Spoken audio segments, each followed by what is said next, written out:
थोड़ा ध्यान देंगे। किसी किसी के घर में ऐसी जो जलाधारी होती है ना, ये जलाधारी नीचे का हिस्सा समझना जरा अच्छे से, जलाधारी होती है, शिवलिंग अलग से होता है। किसी किसी के यहाँ ऐसा होता है, किसी किसी के यहाँ इस जलाधारी में ही शंकर भगवान एकदम फिट होते हैं, जलाधारी के साथ में शिवलिंग फिट होता है।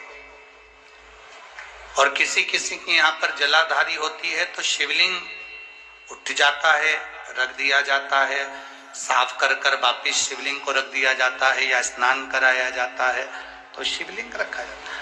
अब कई लोगों के मन में एक प्रश्न आ जाता है कि गुरुजी हमारे यहाँ जो शिवलिंग है, हमारे यहाँ जो शिवपिंडी है, हमारे यहाँ जो शंकर जी की पूजन करते हैं उसमें जलाधारी अलग है, शिवलिंग अलग है, तो क्या मंदिर में भी कई मंदिरों में ऐसा होता है कि जलाधारी होती है, शिवलिंग अलग से होता है, स्नान कराओ, पूजन करो, आराधना करो, नीचे उसमें जल भर जाता है, दही दूध भर जाता है तो लोग उसे साफ कर देते हैं। इसका महत्व क्या?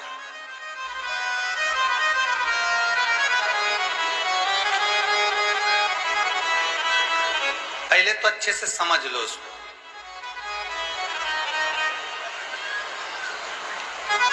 चाहे तुम्हारे घर में पूरा शिवलिंग बना बनाया हो वो भी श्रेष्ठ है, चाहे तुम्हारे मंदिर में घर में जलाधारी अलग हो और शिवलिंग अलग से रखा हुआ हो वो भी श्रेष्ठ है।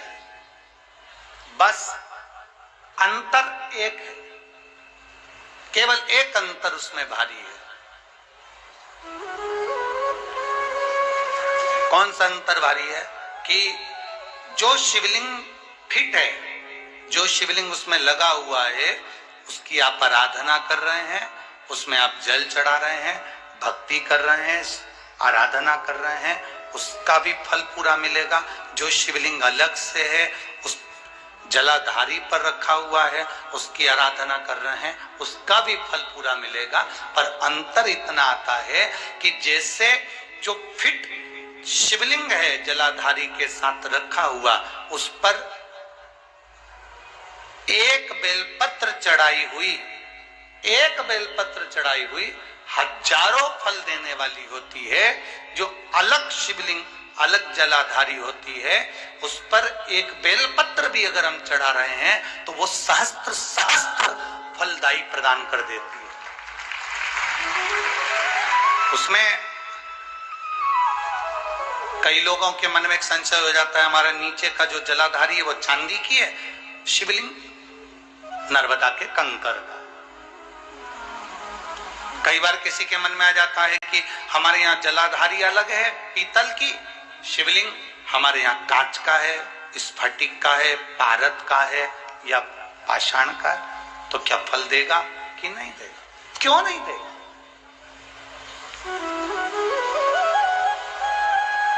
अब आपसे पूछते हैं, गंगा जी के जल को गंगाली जानते हैं आप लोग? सब गंगा भर के लाते हैं ना, वो पेक रहती है, उसमें सील लगी रहती है, क्या बोलते हैं इसको यहाँ पर?